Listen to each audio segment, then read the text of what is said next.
है प्रचंड, बोल मस्तकों के झुंड, आज जंग की घड़ी की तुम गुहार दो।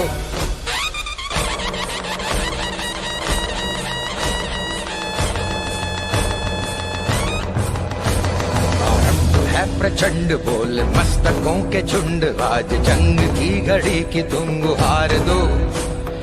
आन बान शान या की जान का हो दान, आज एक धनुष के बाण पे उतार दो। आरंभ है प्रचंड, बोल मस्तकों के झुंड, आज जंग की घड़ी की तुम गुहार दो। आन बान शान या की जान का हो दान, आज एक धनुष के बाण पे उतार दो। आरंभ है प्रचंड।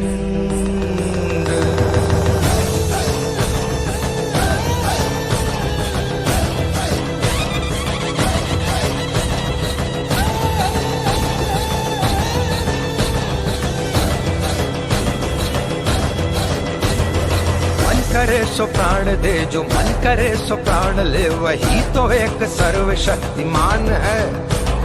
मन करे सो प्राण दे, जो मन करे सो प्राण ले, वही तो एक सर्वशक्तिमान है।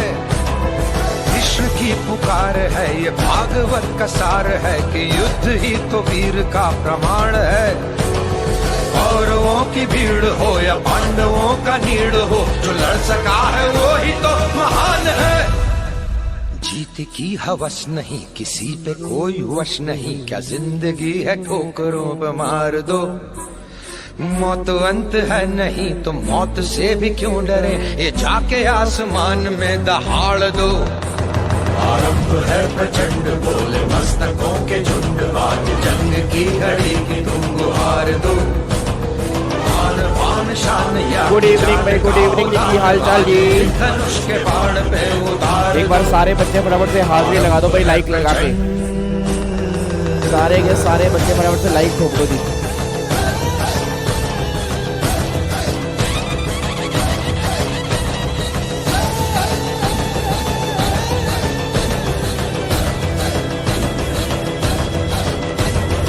वो दया का भाव या कि शौर्य का चुनाव, या कि हार का वो भाव, तुम ये सोच लो। वो दया का भाव या कि शौर्य का चुनाव, या कि हार का वो भाव, तुम ये सोच लो। या कि पूरे भाल पर जला रहे विजय का लाल लाल ये गुलाल, तुम ये सोच लो। रंग केसरी हो या मृदंग केसरी हो, या कि केसरी हो ताल, तुम ये सोच लो।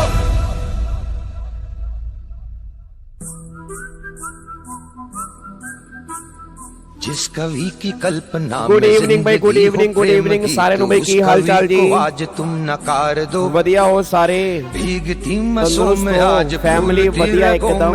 चलो बहुत बढ़िया बढ़िया ही होना चाहिए डेरी। एक बार मेरे को फटाफट बताओ, क्या मेरी ऑडियो वीडियो सही आ रही है? गुड इवनिंग साक्षी, खुशी, गुड इवनिंग मेरे बच्चे, good evening Amit, good evening, good evening Pooja, good evening Namdev, good evening Shreyansh, good evening Pooja. Hello guys and gentleman, मैं पूजा बोल रही हूँ।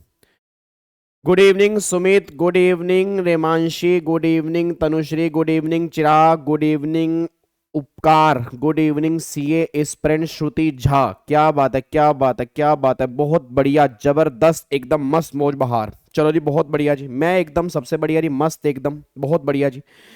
चलो भाई और ये फटाफट से आ जाओ। अब हमारा फाइनली आज से एग्जाम ओरिएंटेड बैच आज हम स्टार्ट करने जा रहे हैं जी। ठीक है, मतलब मोस्ट अवेटेड बैच। ठीक है, मतलब काफ़ी टाइम से बच्चों को इस बैच की वेट थी। हमने जीएसटी की बुलेट रिवीजन अपनी कंप्लीट कर ली थी, बट आज से हम डिटेल रिवीजन करेंगे।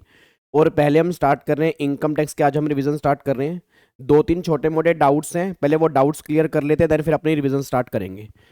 डाउट नंबर 1 आपका ये आ रहा है कि सर इनकम टैक्स में क्या हम सारे चैप्टर्स करेंगे या कुछ आपके सिलेक्टिव चैप्टर्स करेंगे? तो आपको बता दूं, इनकम टैक्स में ऑलमोस्ट हम सारे चैप्टर करेंगे, मतलब जितने भी आपके इंपॉर्टेंट चैप्टर्स हैं उसको बहुत बढ़िया ढंग से करेंगे और विद क्वेश्चंस हम कंप्लीट करेंगे। ठीक है ना, मतलब हम इस तरह से करेंगे कि फॉर एग्जांपल मान लो एक क्लास में सारे प्रोविजन कर लिए, उससे अगली क्लास में सारे क्वेश्चन कर लिए, देन फिर प्रोविजन कर लिए, देन फिर क्वेश्चन कर लिए, मतलब जैसे प्रोविजन विद क्वेश्चन हम चैप्टर पैक करते जाएंगे। ठीक है जी।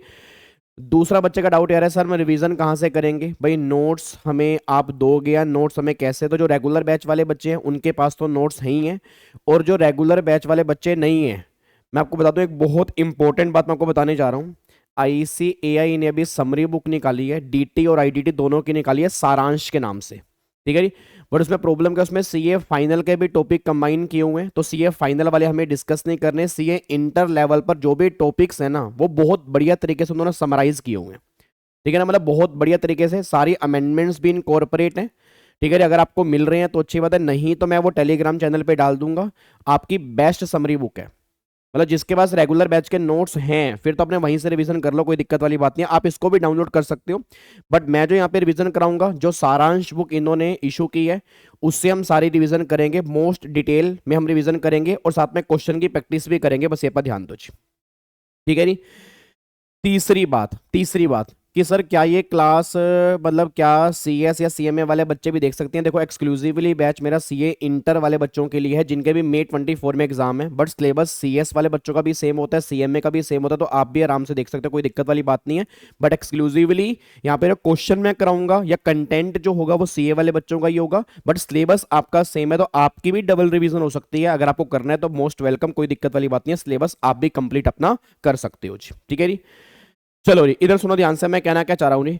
अब एक बार फटाफट से यहाँ पे चेक करो। सबसे पहले हम आज अपना DT स्टार्ट करें, पहले हम पूरा DT रिवाइज करेंगे अच्छे तरीके से, और जैसे हमारा DT रिवाइज होगा उसके बाद फिर हम GST अपना स्टार्ट कर देंगे, बस ये पर ध्यान दो, ठीक है जी। अच्छा एक बार ना मैं आपको नोट्स दिखा देता हूँ। अब काफी सारे बच्चों को वो नोट्स पता नहीं, मुझे पता या नहीं पता, ये नोट्स आपके सामने है। ये नोट्स ICAI की वेबसाइट के ऊपर आपको मिल जाएंगे, इन्होंने भी कुछ दिन पहले ही लॉन्च किए हैं और काफी सारे बच्चों को ये नहीं पता। बहुत बढ़िया समरी बुक इन्होंने बनाई है DT और IDT दोनों की। आई थिंक DT की 200 प्लस पेज की है और IDT की भी 200 के राउंड पेज की है। बट जो जो टॉपिक हमारे CA इंटर में है वो हम यहाँ से डिस्कस कर लेंगे, CA फाइनल में जो टॉपिक होंगे उसके हम डिस्कशन की बात ही नहीं है, ठीक है जी। और आपको मैं एक बार दिखा भी देता हूँ, MCQs की प्रैक्टिस भी करेंगे, टेंशन मत लो जी। MCQs की प्रैक्टिस भी करेंगे, टेंशन बिल्कुल मत लो। और डेली हम 1 घंटा आएंगे जी, ठीक है ना, मतलब डेली 1 घंटा सवा घंटा की रिवीजन करेंगे, और टिल जब तक आपके एग्जाम नहीं होते। मतलब आप ये मान लो कि आज हमारी 9 फरवरी है तो 9 मार्च 9 अप्रैल, तो मतलब अप्रोक्सीमेट हमारे पास कम से कम 60-70 सेशन है, तो आराम से 70-80 आवर्स, लास्ट में फिर मैराथन भी होंगी 12-12 घंटे की। तो मतलब जब तक आपके एग्जाम होंगे, होपफुली अगर भगवान ने चाहा तो तब तक ये रिवीजन क्लास सब चलती रहेंगी, बस ये पर ध्यान दो, ठीक है। बट एक छोटी सी आपको मैं बता देता हूँ, कल जो हमारी क्लास होगी कल रात को 9 बजे नहीं होगी, सिर्फ कल के लिए टाइमिंग चेंज कर रहा हूँ। कल आपकी जो क्लास होगी वो दोपहर को 2:30 बजे होगी, ठीक है ना, मतलब कल वाली जो रिवीजन क्लास होगी वो दोपहर को 2:30 से लेकर 3:30 बजे तक होगी। उसके बाद जो भी रिवीजन क्लास होगी वो डेली बेस पर रात को 9 से 10 होगी, बस ये पर ध्यान दो, ठीक है जी। तो कल के लिए बस टाइमिंग चेंज है, कल हम मिलेंगे दोपहर को 2:30 बजे, सारे बच्चे ध्यान देना। और फिर उसके बाद जो भी हमारी क्लास होगी वो रात को 9 से लेकर 10 बजे तक होगी, बस ये पर ध्यान दो, ठीक है जी। चलो जी इधर देखो ध्यान से, IDT के नोट्स रोहन मैं आपको दे दूंगा, वो कोई दिक्कत वाली बात नहीं है, बट बेस्ट नोट्स हैं जो इन्होंने समरी बुक निकाली है इस बार ICAI ने। मैं कह रहा हूं इससे बेस्ट समरी बुक तुम्हें नहीं मिल सकती, बहुत जबरदस्त समरी बुक निकाली है। मतलब मेरे को लगता है किसी टीचर की भी इस लेवल पे बुक होगी, आपको देखने पता लगेगा। आपको मैं दिखा भी देता हूं, आप अगर इसको इन्होंने जिस तरह से कंसाइज की है आपको मैं दिखाता हूं, देखो। अब एक बार यहाँ पे चेक करना, बेसिक कॉन्सेप्ट का चैप्टर हमारे CA इंटर में है, residential status, salary, house property, PGBP, capital gain, other source, clubbing, set of deduction. उसके बाद फिर हमारा असेसमेंट, इसमें इंडिविजुअल के असेसमेंट हमारे सिलेबस में है। तो ये सारी की सारी बातें, और एक TDS और TCS अगर आप चेक करोगे ये सारे के सारे टॉपिक हमारे CA इंटर लेवल पर भी हैं। और इन्होंने इतना बढ़िया इन्होंने प्रेजेंट किया है, अगर आप चेक करोगे बहुत बढ़िया तरीके से इन्होंने प्रेजेंट किया हुआ है। तो सारी के सारी मोस्ट डिटेल रिवीजन हम यहां से करके चलेंगे, क्योंकि इसमें अमेंडमेंट भी इनकॉर्पोरेट है, ठीक है ना। तो प्रोविजन विद क्वेश्चन हम साथ में प्रैक्टिस करके चलेंगे, बस ये पर ध्यान दो, ठीक है जी। डन। ICAI वाले भी इन्होंने पहली बार बनाई है, मतलब बनाते तो आज तक इन्होंने बनाई नहीं है इस लेवल की, बट इस बार इन्होंने बहुत बढ़िया काम किया है। मतलब मैं कह रहा हूँ आपको थैंक यू एक बार जरूर बोलना चाहिए ICAI को, जिस लेवल पे इन्होंने समरी बुक बना के दी है, मेरे अकॉर्डिंग तो बहुत बढ़िया है। अगर आप इसको भी सही ढंग से फॉलो कर ले तो रिवीजन पर्पज के लिए ऑलमोस्ट इसमें सारे टॉपिक इन्होंने कवर किए हुए हैं, ठीक है जी। सर इनकम टैक्स का 2024 का बेयर एक्ट कहाँ से डाउनलोड करेंगे? वो डाउनलोड नहीं होगा, वो सेक्शन वाइज आपको डाउनलोड करना पड़ेगा, पूरा का पूरा PDF कहीं नहीं मिलेगा आपको, ठीक है जी। हाँ बिल्कुल सही बात है। चलो आओ फटाफट से आ रहा हूँ, इधर सुनो ध्यान से, मैं कहना क्या चाह रहा हूँ। सर प्रैक्टिस कहां से करेंगे? मॉड्यूल से। मॉड्यूल के सारे क्वेश्चन प्रैक्टिस करवा दूंगा, मॉड्यूल के सिंगल सिंगल क्वेश्चन हम यहाँ पे प्रैक्टिस करेंगे, और मॉड्यूल के अलावा भी अगर कुछ इंपॉर्टेंट क्वेश्चंस होंगे वो भी हम प्रैक्टिस कर लेंगे, उसकी आप टेंशन बिल्कुल छोड़ दो, ठीक है जी। अब आज का हमारा टारगेट क्या, देखो आज हमारे पास 1 घंटा है। हेलो भाई साहब, ओए ओए इधर, आज हमारे पास 1 घंटा है ना, तो 1 घंटे में क्या करेंगे, कोशिश करेंगे चैप्टर नंबर 1 जो हमारा इनकम टैक्स का है एक बार फटाफट से रिकॉल करने की कोशिश करेंगे अच्छे तरीके से, और फिर कल जो हमारी क्लास होगी दोपहर को 2:30 बजे, उसके अंदर क्या करेंगे, चैप्टर नंबर 1 के जितने भी प्रैक्टिकल क्वेश्चन एग्जाम के अंदर बन सकते हैं वो इस बार हम कल डिस्कस करेंगे। और दूसरी बात लिख के ले लो, इस बार आपके एग्जाम में कंफर्म क्वेश्चन बनेगा चैप्टर नंबर 1 में, और कम से कम इस बार चैप्टर नंबर 1 की बेटे जो होगी वो 8 से लेकर 10 नंबर तक की होगी। रीजन, क्योंकि डिफॉल्ट स्कीम में चेंजेस आए हैं, आपका रिबेट वाला कॉन्सेप्ट चेंज हो गया, सरचार्ज के कॉन्सेप्ट के अंदर चेंज आई है, तो 100% चांस है कि इस चैप्टर में से कम भी क्वेश्चन बनेंगे 8 से 10 नंबर के, तो इस चैप्टर को लाइटली मत लेना। एक तो ये वाला चैप्टर, और एक इससे अगला चैप्टर जो हमारा होगा रेजिडेंशियल स्टेटस, ये दोनों के दोनों मोस्ट इंपोर्टेंट है, बस ये पर ध्यान दो, ठीक है ना। मतलब 5 हेड तो इंपोर्टेंट है ही है, बट इस बार के एग्जाम में आपको दिखाऊंगा कि 15 से लेके 20 नंबर तक की वेटेज जो है वो पहले दोनों चैप्टर से बन सकती है, बस ये पर ध्यान दो। तो सिंगल सिंगल पॉइंट बहुत ध्यान से सुनना, एग्जाम में क्वेश्चन किस तरह से बन सकते हैं वो भी आपने यहां पे ध्यान देने हैं, ताकि एग्जाम में अगर इसमें से क्वेश्चन बन जाए तो सिंगल मार्क्स भी हमारा नहीं कटना चाहिए, बस ये पर ध्यान दो। क्या आपको बात समझ में आ रही है जी? पक्का पक्का, कोई दिक्कत वाली बात तो नहीं है? चलो जी, इधर सुनो ध्यान से, मैं कहना क्या चाह रहा हूं। हेलो भाई साहब, अब प्लीज बातचीत नहीं यार, अब जो बच्चा यहाँ पे बातचीत करेगा ना वो फिर नालायक है, ठीक है ना। जब मैं कहूंगा पार्टिसिपेट करो फिर पार्टिसिपेट करें। जितने बच्चे भी पढ़ने के लिए बैठे हैं सिर्फ मेरी बातों को सुनेंगे और कोशिश करेंगे अपने क्लास में क्या पढ़ा था उन बातों को रिकॉल करने की कोशिश करेंगे, ठीक है जी। चलो जी, इधर सुनो ध्यान से, मैं कहना क्या चाह रहा हूं, एक बार फटाफट से यहाँ पे आओ जी। अब अगर मैं चैप्टर नंबर 1 की बात करता हूं ना, तो चैप्टर नंबर 1 हमारा बिल्कुल बेसिक चैप्टर है। अब बेसिक चैप्टर में सबसे पहले आपको मैं थोड़ा बहुत मतलब वो बता दूं बेस, क्योंकि कई बच्चे बिल्कुल नहीं होंगे जो पहली बार में भी टैक्स पढ़ रहे होंगे, बट आई थिंक ऐसा बच्चा कोई होना नहीं चाहिए। बट अगर कोई भी बच्चा पहली बार टैक्स पढ़ रहा है, थोड़ा सा ये क्लियर कर दूं कि आपके टैक्स 2 तरह के होते हैं। एक तो टैक्स कौन सा होता है, एक टैक्स आपका होता है डायरेक्ट टैक्स, और दूसरा कौन सा होता है, इनडायरेक्ट टैक्स। उससे पहले जो हम टैक्स पढ़ रहे हैं उस टैक्स का मीनिंग क्या होता है? टैक्स का मीनिंग ऐसी कोई भी फीस, ऐसा कोई भी चार्ज जो हम गवर्नमेंट को पे करते हैं और पेमेंट करना कंपलसरी है और किसी एक्ट के बेस पर पे करेंगे, उसको हम टैक्स में कवर करेंगे, बस ये पर ध्यान दो। मतलब आज अगर मान लो मैं कोई पेमेंट कर रहा हूं और वो पेमेंट कंपलसरी है बट वो किसी एक्ट के बेस पर पे नहीं कर रहा, तो वो टैक्स में कवर नहीं होगी। फॉर एग्जांपल जो बॉम्बे में हफ्ता वसूली की जाती है, अब वो हफ्ता वसूली की पेमेंट करना कंपलसरी है बट वो टैक्स में कवर नहीं है। रीजन, क्योंकि वो किसी एक्ट में नहीं लिखा हुआ। अब सारे बच्चे बोलो, आज जो हम इनकम टैक्स स्टार्ट कर रहे हैं, क्या वो इनकम टैक्स किसी एक्ट में लिखा हुआ है? यस, इनकम टैक्स एक्ट में लिखा हुआ है। आज हम जीएसटी पे कर रहे हैं, क्यों पे कर रहे हैं? क्योंकि वो जीएसटी एक्ट में लिखा हुआ है। आज हम कस्टम ड्यूटी पे करते हैं, क्यों पे करते हैं? क्योंकि वो कस्टम एक्ट में लिखा है। तो कोई भी फीस या कोई भी फाइनेंशियल चार्ज जो पे करना कंपलसरी है और किसी एक्ट के बेस पर पेमेंट करना कंपलसरी है, तो वो सारी की सारी बातें टैक्स में कवर होंगी, बस ये पर ध्यान दो। फिर अगला पॉइंट यहां पे निकल के आ रहा है कि टैक्स आपका 2 तरह का होता है, या तो होगा डायरेक्ट या वो क्या होगा, इनडायरेक्ट। अब सारे बच्चे फटाफट से बोल दो, अगर मैं बोलूंगा डायरेक्ट टैक्स, तो डायरेक्ट टैक्स का मतलब क्या होता है कि ऐसा कोई भी टैक्स जिस पर्सन पे लेवी होगा, अगर बर्डन भी सेम पर्सन पर आएगा तो फिर हम क्या बोलेंगे, वो डायरेक्ट टैक्स बोलेंगे। और ऐसा कोई भी टैक्स जिस पर्सन पे लेवी होगा, अगर बर्डन किसी और के ऊपर आएगा तो वो क्या बोलेंगे, इनडायरेक्ट। मतलब कहना क्या चाह रहा हूं कि लेवी एंड बर्डन अगर सेम पर्सन पर है फिर तो वो डायरेक्ट टैक्स है, और अगर लेवी एंड बर्डन अगर डिफरेंट पर्सन पर होगा फिर वो क्या बन जाएगा, इनडायरेक्ट। फिर दूसरा डिफरेंस ये निकल के आता है कि डायरेक्ट टैक्स जो है ना उसकी नेचर क्या होती है, प्रोग्रेसिव, और जो इनडायरेक्ट टैक्स है उसकी नेचर क्या होगी, रिग्रेसिव। अब याद करो, प्रोग्रेसिव का मतलब क्या होता है कि जैसे जैसे इनकम बढ़ेगी वैसे वैसे टैक्स बढ़ेगा। रिग्रेसिव का मतलब क्या होता है कि फिक्स नेचर है। इट मींस अगर आपने चाहे 1 बर्गर लिया, चाहे 5 बर्गर लिए, चाहे 100 बर्गर लिए, चाहे 500 बर्गर लिए, तो सब पर सेम रेट एप्लीकेबल होगा। रीजन, क्योंकि नेचर इसकी क्या है, रिग्रेसिव है। उसके बाद मैंने कहा था कि डायरेक्ट टैक्स जो होता है उसका डिपार्टमेंट कौन सा होता है, सीबीडीटी, और आईडीटी का डिपार्टमेंट कौन सा होता है, सीबीआईसी।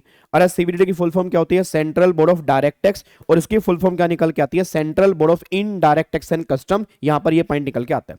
फिर अगला पॉइंट ये निकल के आता है कि डायरेक्ट टैक्स में आपके 2 तरह के ईयर होते हैं, एक तो प्रीवियस ईयर हो गया, एक असेसमेंट ईयर हो गया। बट आईडीटी में कोई भी आपके 2 तरह के ईयर नहीं होंगे, वहां पर एक ही ईयर होगा, फाइनेंशियल ईयर। ये बातें हमने क्लास में डिस्कस की थी।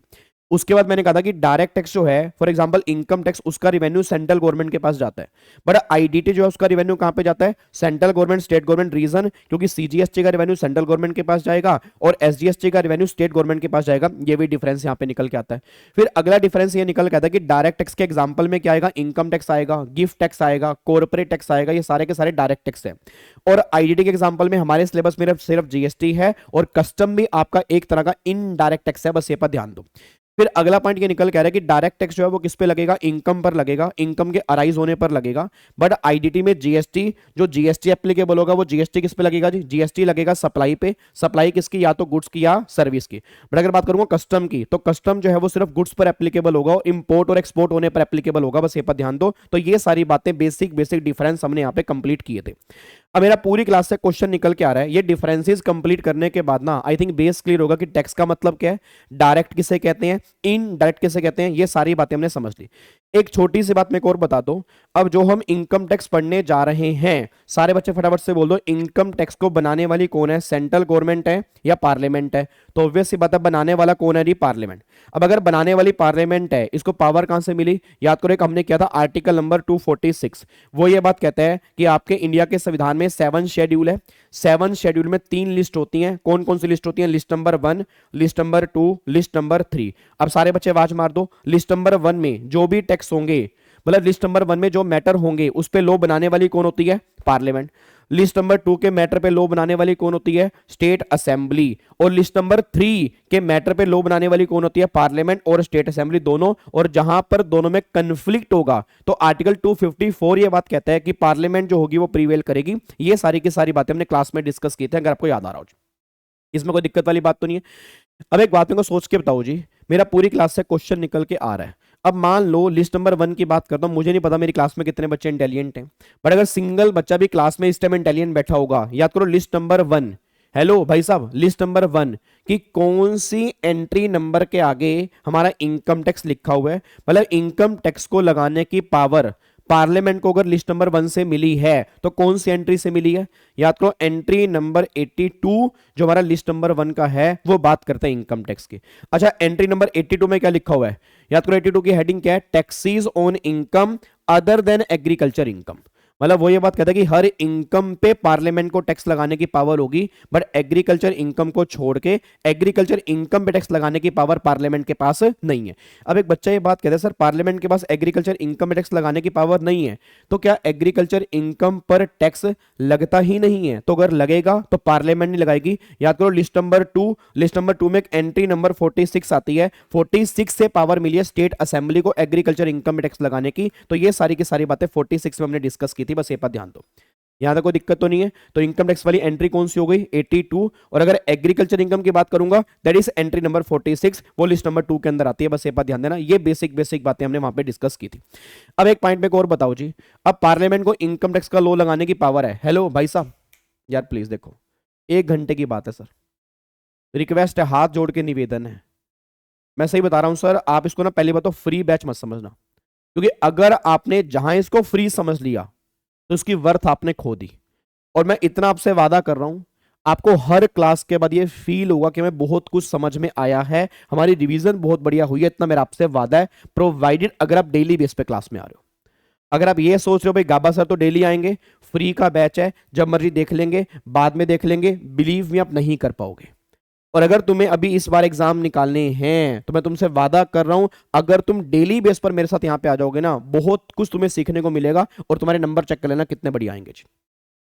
तो बातचीत किसी ने भी नहीं करनी, बस ये पर ध्यान दो, ठीक है जी। अब एक बात को सोच के बताओ, मेरा पूरी क्लास से क्वेश्चन है, क्वेश्चन ही निकल के आ रहा है कि पार्लियामेंट को अगर इनकम टैक्स का लॉ लगाने की पावर है तो क्या पावर होने से कुछ होगा या पहले हमें एक्ट बनाना पड़ेगा? एक्ट बनाना पड़ेगा। अच्छा, अगर हमें एक्ट बनाना है तो ये बात कहां लिखी है? याद करो एक क्लास में आपने आर्टिकल किया होगा, आर्टिकल नंबर 265। आर्टिकल नंबर 265 क्या कहता है? No tax shall be levied और collected without authority of law. मतलब कोई भी टैक्स नहीं लग सकता, ना ही कलेक्ट होगा जब तक वो एक्ट नहीं बनेगा, मतलब पहले वो एक्ट बनेगा तभी कोई टैक्स लगेगा और तभी वो कलेक्ट होगा। ये सारी की सारी बातें आपकी आर्टिकल नंबर 265 के अंदर लिखी हैं, ये बात ध्यान दो। ये सारी की सारी बेसिक बातें हमने यहां पे कंप्लीट की हैं। यहां तक कोई डाउट है तो मुझे बताओ, नहीं तो फिर आगे बढ़ते हैं जी। एक बार सारे बच्चे मेरे को फटाफट से बताओ जी, एक बार सारे बच्चे मेरे को फटाफट से बताओ, यहां तक कोई डाउट तो नहीं है जी? हेलो भाई साहब, जितने बच्चे इस टाइम लाइव बैठे हैं एक बार सारे के सारे बच्चे मुझे फटाफट से बोल दो, यहां तक कोई डाउट तो नहीं है? पक्का पक्का। तो सिंपल सी बात ये निकल के आ रही है कि आर्टिकल नंबर 265 ने क्या बोला है कि कोई भी टैक्स अगर लगाना है या कोई भी टैक्स कलेक्ट करना है तो पहले वो एक्ट बनेगा, बिना एक्ट के ना तो वो लगेगा और ना ही वो कलेक्ट होगा। ये सारी की सारी बातें आर्टिकल नंबर 265 में लिखी है। अब एक बात मेरे को सोच के बताओ, मेरा पूरी क्लास का क्वेश्चन है, अब ये सारी की सारी बेसिक बेसिक बातें कंप्लीट करने के बाद ना, मुझे नहीं पता आपको याद आ रहा है या नहीं आ रहा, आपको मैंने कहा था कि जो हम इनकम टैक्स पढ़ रहे हैं, इनकम टैक्स में देखो कितने सारे हेड हैं और मुझे लगता है कि बच्चे को ना टैक्स में बहुत प्रॉब्लम आती है। मतलब बच्चा कह रहा है सर सैलरी समझ में आ गया तो हाउस प्रॉपर्टी भूल गए, हाउस प्रॉपर्टी आ गया तो पीजीपी भूल गए, पीजीपी भूल गए तो कैपिटल गेन नहीं आ रहा, कैपिटल गेन समझ में आ गया, अदर्स वो समझ में नहीं आ रहा। और फिर सबसे बड़ी प्रॉब्लम क्या होती है, जब सारे के सारे हेड मिक्स होके आते हैं। बट मेरा पूरी क्लास से क्वेश्चन है, अब जो भी तुम इनकम टैक्स की बात कर रहे हो, ये सारा का सारा इनकम टैक्स किसी पर्सन पर एप्लीकेबल ही तब होगा जब मैंने कहा था कि सेक्शन 4 में लिखी हुई कंडीशन सेटिस्फाइड होंगी। तो section 4 is the charging section of complete income tax act, अगर आपको ध्यान आ रहा हो जी। तो सेक्शन 4 ये बात कहता है कि भाई साहब पूरा का पूरा इनकम टैक्स एक्ट ही एप्लीकेबल तब होगा अगर सेक्शन 4 में लिखी हुई कंडीशन सेटिस्फाइड होंगी। अगर सेक्शन 4 में लिखी हुई कंडीशन सेटिस्फाइड नहीं होंगी तो किसी पर्सन पर इनकम टैक्स एक्ट एप्लीकेबल ही नहीं होगा। ये सारी की सारी बातें सेक्शन नंबर 4 में लिखी हैं जी। अब एक बार याद करो सेक्शन नंबर 4 जो हमारा चार्जिंग सेक्शन था, अब वो क्या कहते हैं जी, एक बार चेक करो, देखो इन्होंने सेक्शन नंबर 4 को क्या डिफाइन किया। सेक्शन नंबर 4 ये बात कहता है, एक बार सिंपल रीडिंग ले रहे हैं, वो कह रहे हैं income tax shall B charge for any assessment year. कोई बात नहीं, अभी समझते हैं। Eight the rates prescribe for the year by annual finance act, अच्छी बात है, in respect of the total income of the previous year. और कह रहे हैं on every person specified under section 231। ये सारी की सारी बातें सेक्शन नंबर 4 के अंदर लिखी हैं। अब मेरा पूरी क्लास से क्वेश्चन निकल के आ रहा है, मेरा पूरी क्लास से क्वेश्चन निकल के आ रहा है, सोच समझ के बताओ सेक्शन नंबर 4 क्या कहना चाह रहा है। सेक्शन नंबर 4 पहली बात तो ये बात कहना चाह रहा है कि इनकम टैक्स एक्ट जो है ना, इनकम टैक्स एक्ट, पहली बात वो हर पर्सन के ऊपर एप्लीकेबल होगा, मतलब इंडिविजुअल पर नहीं लगेगा। Individual, HEF, company, partnership firm, AOP, BOI, जो सेक्शन 231 में पर्सन की डेफिनेशन है उन सब पर इनकम टैक्स एक्ट लगेगा। और याद करो 231 में हमने क्या पढ़ा था, पर्सन की डेफिनेशन इंक्लूसिव थी, एग्जॉस्टिव थी? इंक्लूसिव थी। क्या लिखा था, पर्सन इंक्लूड्स, इंडिविजुअल भी कवर होंगे, एचएफ भी कवर होंगी, कंपनी भी कवर होंगी, पार्टनरशिप फर्म भी कवर होंगे, एओपी भी कवर होंगे, बीआई भी कवर होंगे, मतलब जितने भी आपके लोग होंगे उन सब पर इनकम टैक्स एक्ट की एप्लीकेबिलिटी होगी। ये बात 231 में लिखी है।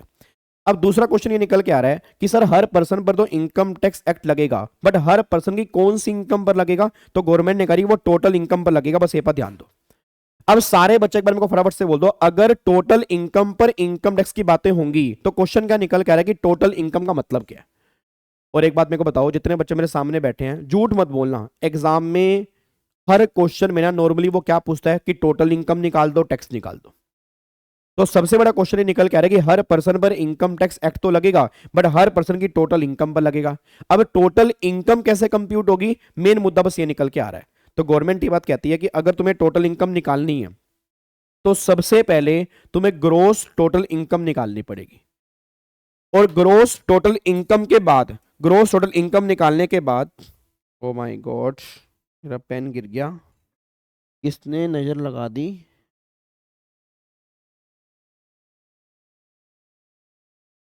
एक सेकंड रुक जाओ मेरे बच्चों, एक सेकंड रुक जाओ।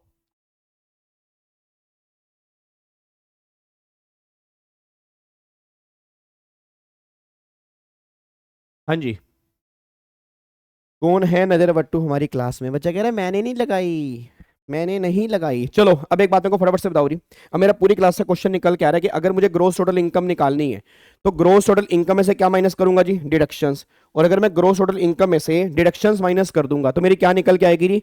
टोटल इनकम यहां पे निकल के आएगी। अब क्वेश्चन बस ये निकल के आ रहा है कि अगर ग्रोस टोटल इनकम में से अगर हम डिडक्शंस माइनस कर देंगे तो आपकी टोटल इनकम यहां पे निकल के आ जाएगी। बट क्वेश्चन ये निकल के आ रहा है कि ग्रोस टोटल इनकम हमें निकालनी कैसे है। अब याद करो ग्रोस टोटल इनकम कैसे निकालते हैं जी? सारे बच्चे फटाफट से बोलो, ग्रोस टोटल इनकम कैसे निकालते हैं? हाँ जी, ग्रोस टोटल इनकम निकालने का फॉर्मेट क्या होता है? सबसे पहले 5 हेड की इनकम, प्लस में क्लबिंग ऑफ इनकम, माइनस में लॉसेस, क्या आएगा? Gross total income. फिर माइनस में क्या कर देंगे? डिडक्शन। फिर क्या आएगा? Total income. बस ये बात ध्यान दो। अब मैं तुम्हें कुछ बातें बताने जा रहा हूं, जो बातें शायद तुमने पहले पढ़ी है, नहीं पढ़ी मुझे नहीं पता, बट यहाँ पे छोटी सी बात ध्यान देना, क्योंकि एग्जाम में कई बार क्वेश्चन वहां से बन जाता है और बच्चा गलती करके आता है। अब सुनो ध्यान से, मैं कहना क्या चाह रहा हूं। अब मैंने क्या बोला आपको, मैंने बोला कि अगर आपको टोटल इनकम निकालनी है तो टोटल इनकम निकालने से पहले आपको निकालनी है ग्रोस टोटल इनकम। और ग्रोस टोटल इनकम जो है वो कैसे निकालते हैं? तो गवर्नमेंट ने बोला सबसे पहले जो भी आपकी 5 हेड्स की इनकम है उस 5 हेड्स की इनकम को टोटल कर लो, उसमें फिर यहां पे जोड़ दो क्लबिंग ऑफ इनकम, और फिर यहां पे माइनस कर दो सेट ऑफ लॉसेस, और फिर यहां पे आपकी ये इनकम आएगी ग्रोस टोटल इनकम, और माइनस में कर दोगे deduction under chapter 6A 80C to 80U, ये माइनस कर दोगे। और यहां पर अब एक और डिडक्शन माइनस होगी, that is deduction under section 10AA। ये बात ध्यान देना चाहिए। अगर आपने नहीं लिखा हुआ तो ये भी लिख लो जी, अगर आपने नहीं लिखा हुआ तो ये भी लिख लो। अगर हमें सेक्शन 10AA की डिडक्शन दी है तो उसको भी हमें यहां से माइनस करना है, उसके बाद फिर आपकी टोटल इनकम निकल के आएगी। बस ये बात ध्यान दो जी। एक बार मैं दोबारा बोलूंगा रही, पहले 5 हेड की इनकम, प्लस में क्लबिंग ऑफ इनकम, माइनस में सेट ऑफ, दैट इज आपकी ग्रोस टोटल इनकम, माइनस में कर दूंगा डिडक्शन अंडर चैप्टर 6 से 80C टू 80U, वो माइनस कर दूंगा, फिर डिडक्शन अंडर सेक्शन 10AA ये माइनस करूंगा, फिर मेरी टोटल इनकम निकल के आएगी। बस ये बात ध्यान दो जी। अब एक बार मेरे को सारे के सारे बच्चे, जितने बच्चे भी इस टाइम लाइव बैठे हैं, अब मेरे को ये बोल दो इनकम टैक्स में हमारे 5 हेड कौन कौन से हैं, बताओ जी। सारे के सारे बच्चे फटाफट से बोल दो इनकम टैक्स में हमारे 5 हेड कौन कौन से हैं। क्या इनकम टैक्स में इनकम के आने के सोर्स लिमिटेड है या अनलिमिटेड है? बताना एक बार जी। इनकम टैक्स में, हेलो भाई साहब, ओए ओए इधर इधर, इनकम टैक्स में इनकम के आने के सोर्स लिमिटेड है या अनलिमिटेड है? अनलिमिटेड है। बट इनकम के जाने के सोर्स क्या है? लिमिटेड है जी। तो इनकम टैक्स में इनकम के आने के सोर्स आपके अनलिमिटेड हैं, बट जाने के सोर्स क्या है? लिमिटेड है। और जाने के हेड कितने हैं? 5। कौन कौन से हेड है जी? सैलरी, अगला फिर हाउस प्रॉपर्टी, अगला क्या निकल के आ रहा है? पीजीपी, अगला क्या आ रहा है? कैपिटल गेन, फिर क्या निकल के आ रहा है? Other source. अब सारे बच्चे बोल दो एम्प्लॉयर एम्प्लॉई, इन दोनों का अगर रिलेशनशिप एग्जिस्ट करेगा तो इनकम टैक्सेबल कहां पे होगी? सैलरी में। और अगर मान लो कोई भी रेंटल इनकम है वो टैक्सेबल कहां पर होगी? हाउस प्रॉपर्टी में। कोई बिजनेस वाली इनकम है, प्रोफेशन वाली इनकम है, टैक्सेबल कहां पर होगी? पीजीपी के अंदर। कोई अगर अपने प्रॉपर्टी बेच दी है, उसको बेचकर जो प्रॉफिट आएगा वो टैक्सेबल कहां पर होगी? Capital gain. और सारी की सारी बची कुछ इनकम जो होगी वो टैक्सेबल कहां पर होगी? Other source. अदर सोर्स का मतलब घर का बचा हुआ स्टोर रूम। स्टोर रूम में आप सारा सामान रखते हो। हेलो भाई साहब, ओए इधर आ। विष्णु, विष्णु एक बात मेरे को बताओ, घर में स्टोर रूम है, स्टोर रूम में सारा सामान रखते हो, तो गवर्नमेंट ने क्या बोला? अदर सोर्स एक स्टोर रूम है जहां पर बची कुछ सारी इनकम जो होगी वो अदर सोर्स में टैक्सेबल होगी। बस ये पर ध्यान दो। तो या तो इनकम टैक्सेबल करनी है सैलरी में, या हाउस प्रॉपर्टी, या पीजीपी, या कैपिटल गेन। अगर कहीं मौत नहीं मिलेगी तो वो सारी की सारी इनकम अदर सोर्स में टैक्सेबल होगी। बस ये बात ध्यान देना, ये सारी बात आपको दिमाग में लेकर चलनी है।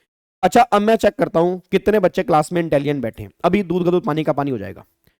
सारे बच्चों को ये बोल दो सैलरी हेड जो हम पढ़ेंगे, जो हम रिवीजन करेंगे, सैलरी का चैप्टर स्टार्ट कहां से होगा? किस सेक्शन स्टार्ट होगा जी? एक बार मेरे को याद करवाओ, सैलरी स्टार्ट कहां से करेंगे? हाँ जी, सैलरी का चैप्टर स्टार्ट कहां से करेंगे? Section number 15। खत्म कहां पे करेंगे? 17। हाउस प्रॉपर्टी स्टार्ट कहां से करेंगे? 22। खत्म कहां पे करेंगे? 27। पीजीपी स्टार्ट कहां से करेंगे? 28। खत्म कहां पे करेंगे? 44 डीबी। कैपिटल गेन स्टार्ट कहां से करेंगे? 45। खत्म कहां पे करेंगे? 55 कैपिटल ए। अदर सोर्स हम स्टार्ट कहां से करेंगे? 56। और खत्म कहां पे करेंगे? 59। तो ये सारे के सारे प्रोविजन आपके इंटरलिंक है। बस ये पर ध्यान दो। क्या मेरी बात आपको समझ में आ रही है? पक्का पक्का, कोई दिक्कत वाली बात तो नहीं है? अब मुझे नहीं पता आपने कितनी ध्यान से पढ़ा है, पर एक बात अगर आपने ध्यान से पढ़ी हो, आप चेक करो आपके कुछ सेक्शन इसमें मिसिंग है जी। आप अगर ध्यान से पढ़ोगे, चेक करो कुछ सेक्शन मिसिंग है सर। मतलब 15 टू 17 है, 22 टू 27 है, 28 से 44 डीबी है, 45 टू 55 ए है, 56 से 59 है। कुछ सेक्शन मिसिंग है। कौन कौन से? सेक्शन 18 से लेके 21 तक सेक्शन आपके यहाँ पे नहीं है। आपको याद करो, मैंने रेगुलर बैच के अंदर भी कहा था कि एक जमाने में 6 हेड होते थे, उस छठे हेड का नाम था इंटरेस्ट ऑन सिक्योरिटी, और उसको शिफ्ट करके इसकी मृत्यु कर दी गई। इसकी आत्मा जो है वो अदर सोर्स के अंदर है, मतलब ये वाला जो है वो अदर सोर्स के अंदर आता है। बस ये पर ध्यान दो। तो 18 टू 20, 18 टू 21 हमारे सिलेबस में नहीं है, वो एक्ट में ही डिलीट हो चुके हैं। तो इसलिए अब हमारे 5 हेड में डिस्कस कर रहे हैं। सैलरी डिस्कस करना है, हाउस प्रॉपर्टी है, कैपिटल गेन है, पीजीपी है, अदर सोर्स है। ये 5 हेड्स हमें डिस्कस करने हैं, बस ये पर ध्यान देना चाहिए। क्या आपको मेरी बात समझ में आ रही है जी? पक्का पक्का, कोई दिक्कत वाली बात तो नहीं है। तो आपके 5 हेड यहाँ पे निकल के आते हैं, बस ये पर ध्यान दो। अब एक बात मेरे को कमाल की बात सुनना चाहिए। अब एक बात मेरे को सोच के बताओ सारे के सारे बच्चे, हेलो भाई साहब, ये मत सोचना है बेकार की बातें बता रहा हूँ सर, क्योंकि ना कई बच्चों को लगता है सर यार क्या कर रहे हो गाबा सर, यार वो उठवाओ ना यार, कैलकुलेटर उठाओ यार, और कैलकुलेटर उठाओ, वो क्वेश्चन कराओ फटाफट से। मैं बता रहा हूं तुम सबसे बड़ी गलती यही करते हो, क्योंकि मैं आपको बार बार कह रहा हूं अगर आप ध्यान से प्रोविजन नहीं सुनोगे ना, और कल जब मैं तुम्हें क्वेश्चन कराऊंगा कल तुम ही गलती करोगे, ठीक है ना। तो इसलिए पहले एक बार बहुत ध्यान से सुन लो मैं कहना क्या चाह रहा हूं, क्योंकि कुछ पॉइंट ऐसे हैं तुम क्वेश्चन में गलती कर दोगे तो क्वेश्चन सारा ही गलत हो जाएगा। अब सुनो ध्यान से मैं कहना क्या चाह रहा हूं। अब मेरा पूरी क्लास का क्वेश्चन क्या है कि 5 हेड्स ऑफ इनकम आपने जितनी भी है वो आपने यहां पे जोड़ ली। उसके बाद आपने इसमें क्या करना है जी, फिर आपने क्लबिंग ऑफ इनकम कर देना है, फिर माइनस में आपने क्या कर देना है, लॉस कर देना है। फिर यहां पे आपकी जो निकल कर आएगी वो निकल कर आएगी ग्रोस टोटल इनकम। कोई दिक्कत वाली बात तो नहीं है। फिर इसमें से माइनस क्या कर दोगे, माइनस में कर दोगे डिडक्शन। और डिडक्शन कौन कौन सी करोगे, 80C से लेकर 80U। उसके बाद फिर यहां पे सेक्शन 10AA, ये दोनों माइनस कर दोगे, फिर आपकी टोटल इनकम निकल कर आएगी। इसमें कोई दिक्कत वाली बात तो नहीं है। हेलो भाई साहब इधर सुनो ध्यान से। अब मेरा पूरी क्लास से क्वेश्चन है, मेरा पूरी क्लास से क्वेश्चन है, ठीक है जी। सर मस्ती मत करो, मैं फेल हो गया हूं। Lawrence Bishnoi, oh my God, मेरी क्लास में लॉरेंस में हुई। सारे बच्चे कांपो, सारे बच्चे फटाफट से कांपो, लॉरेंस बिश्नोई आ गया। हुई, हमारी क्लास में लॉरेंस बिश्नोई आ गया, नालायक। एक तो पहली बात तो चलो ठीक है, एग्जाम क्लियर नहीं हुए तो नाम लॉरेंस बिश्नोई रखने का मतलब क्या बनता है? इतना क्या गुस्सा आ गया आपको कि नाम ही लॉरेंस बिश्नोई रख डाला है मेरे बच्चे? ओ मेरे भिंडी, मेरे शिमला मिर्च कलर के बच्चे नालायक, इधर देखो ध्यान से, आओ फटाफट से आओ, सुनो ध्यान से मैं कहना क्या चाह रहा हूं। अब एक बात मेरे को सोच बच्चा कह रहा है गैंगस्टर आ गया। मैं गंगाधारी शक्तिमान है, ध्यान रखना नहीं, गंगाधारी शक्तिमान है। सारे बच्चे ध्यान दे, लॉरेंस बिश्नोई हमारी क्लास लाइव देख रहे हैं जी, ठीक है जी। तो लॉरेंस बिश्नोई से हर बच्चा बच के रहे, ये बात ध्यान दो जी, ठीक है जी। आओ इधर सुनो ध्यान से। अब एक बात मेरे को सोच के बताओ, मेरा पूरी क्लास से क्वेश्चन है। अब क्वेश्चन ये निकल के आ रहा है, एक बार सारे बच्चे बोलना। अब 5 हेड्स ऑफ इनकम, सारे बच्चे बोलो 5 हेड्स ऑफ इनकम स्टार्ट कहां से होता है?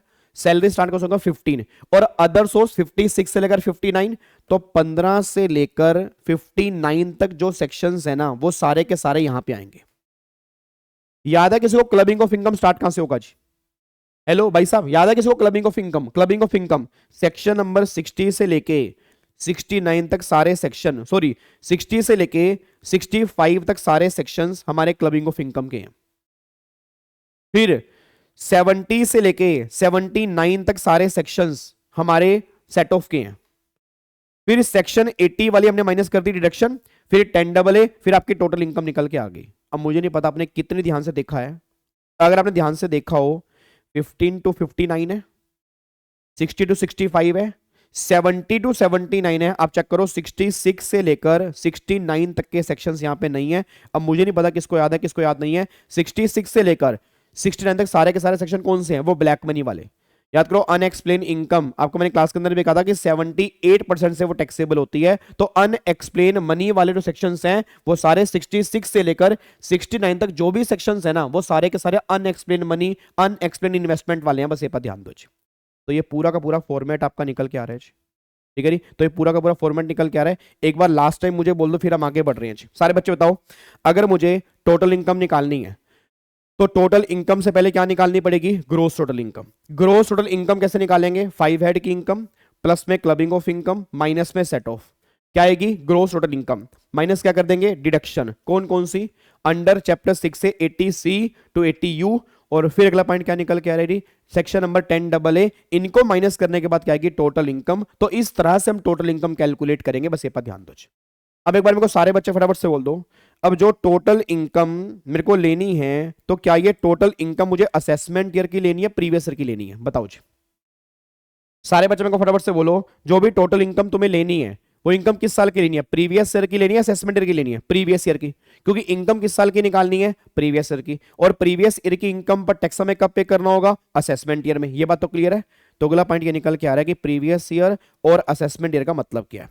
याद करो, प्रीवियस ईयर जो डिफाइन किया है वो सेक्शन नंबर 3 में डिफाइन किया हुआ है, और असेसमेंट ईयर डिफाइन किया है सेक्शन 2 क्लोज नंबर 9 के अंदर डिफाइन किया हुआ है।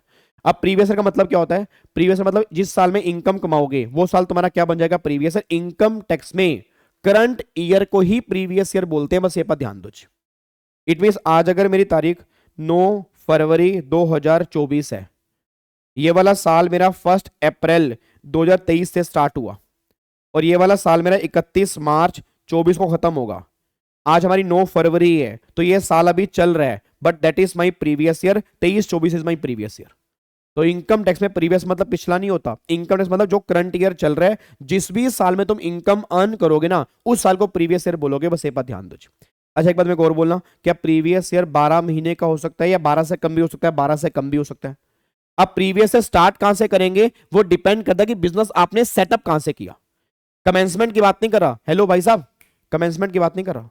इट मीन अगर क्वेश्चन में सेटअप दी है, कमेंसमेंट दी है, सेटअप से स्टार्ट करोगे, खत्म कहां पे करोगे? 31 मार्च। हमारे एग्जाम के लिए प्रीवियस ईयर कौन सा है? Previous year 23-24। हमारे एग्जाम के लिए असेसमेंट ईयर कौन सा है? Assessment year 24-25। तो सिंपल सी बात निकल के रहे, प्रीवियस ईयर 23-24, असेसमेंट ईयर 24-25 हमारे एग्जाम के लिए एप्लीकेबल होगा, बस ये बात ध्यान दो। यहां तक आई थिंक कोई दिक्कत आपको होनी नहीं चाहिए, ये बात क्लियर है।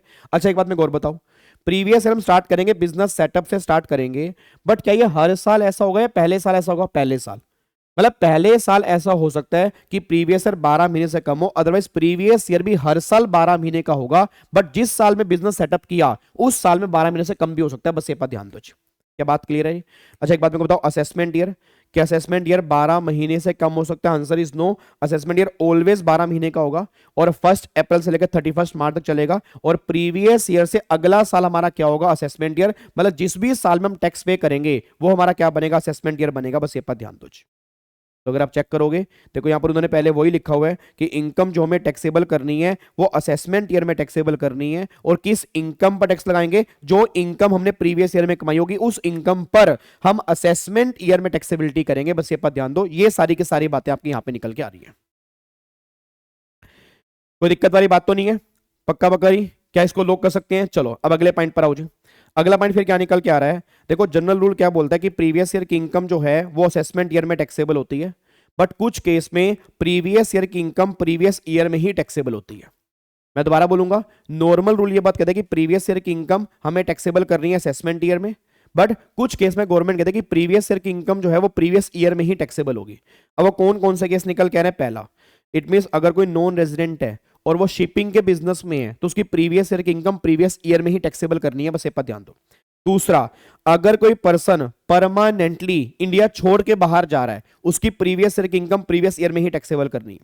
तीसरा, अगर कोई एओपी है, बीओआई है, और वो एक पर्टिकुलर पर्पस के लिए बनी है और वो पर्पस कंप्लीट हो चुका है, अब वो एओपी बीओआई खत्म होने जा रही है, तो उसकी इनकम जो होगी वो प्रीवियस ईयर की प्रीवियस ईयर में ही टैक्सेबल होगी, बस ये बात ध्यान दो। फिर अगर कोई पर्सन ने किसी प्रॉपर्टी को ट्रांसफर किया है टैक्स अवॉइड करने के लिए, टैक्स चोरी करने के लिए, तो उस पर्सन की इनकम प्रीवियस ईयर की प्रीवियस ईयर में ही टैक्सेबल होगी, बस ये बात ध्यान दो। और अगर बिजनेस ही मैंने डिसकंटिन्यू कर दिया, बिजनेस ही मैंने बंद कर दिया, तो गवर्नमेंट ने कहा तेरी प्रीवियस ईयर की इनकम जो है वो प्रीवियस ईयर में ही टैक्सेबल होगी। इन 5 केस में प्रीवियस ईयर की इनकम असेसमेंट ईयर में टैक्सेबल नहीं होगी, बस ये बात ध्यान दो। आपके एग्जाम में बहुत बारे क्वेश्चन बन चुके हैं।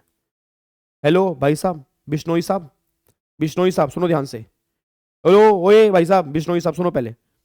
अरे बाद में धमकियां दे लेना, पहले सुन लो मेरे बच्चे, पहले मेरी बात सुन लो। मैं कहना क्या चाह रहा हूं? मैं ये कहना चाह रहा हूं आपके एग्जाम में बहुत बार क्वेश्चन बन चुका है कि ऐसे केस लिखो कि जिन केस में प्रीवियस ईयर की इनकम प्रीवियस ईयर में ही टैक्सेबल होगी। ये 5 केस निकल के आ रहे हैं।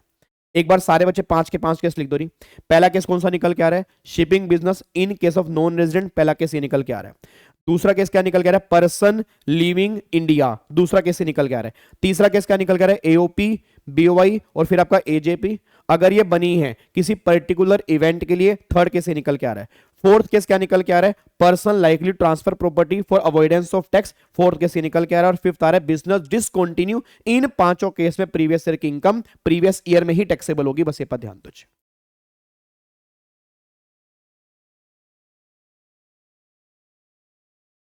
क्या मेरी बात समझ में आ रही है? क्या आपको मेरी बात समझ में आ रही है बिश्नोई साहब? यार बिश्नोई साहब, यार नाम चेंज कर लो यार, सच्चे में नाम में मैं दिल बहुत घबरा रहा है। क्यों रखते हो ऐसे ऐसे नाम? मैं कोई बात बताऊं, एंजल, प्रिया, पू, मतलब इतने अलग अलग नाम रखे होते हैं यूट्यूब पे, क्यों? आपको अपना नाम अच्छा प्यारा नहीं लगता क्या? मतलब नाम गलत रखा गया घर वालों की तरफ से क्या? और नाम भी तुमने क्या रख रखा है यार, लॉरेंस बिश्नोई। कर तुम सीए रहे हो, बिश्नोई और सीए का कोई कहाँ, मतलब ये बिश्नोई, ये सीए, रास्ता ही नहीं समझ में आ रहा मेरे को तो। तभी नहीं क्लियर हो रही, मेरे को लग रहा है तभी नहीं क्लियर हुआ। अब नाम तुमने बिश्नोई का रख रखा है, करनी हमें सीए इंटर है, कैसे हो पाएगा मेरे बच्चे?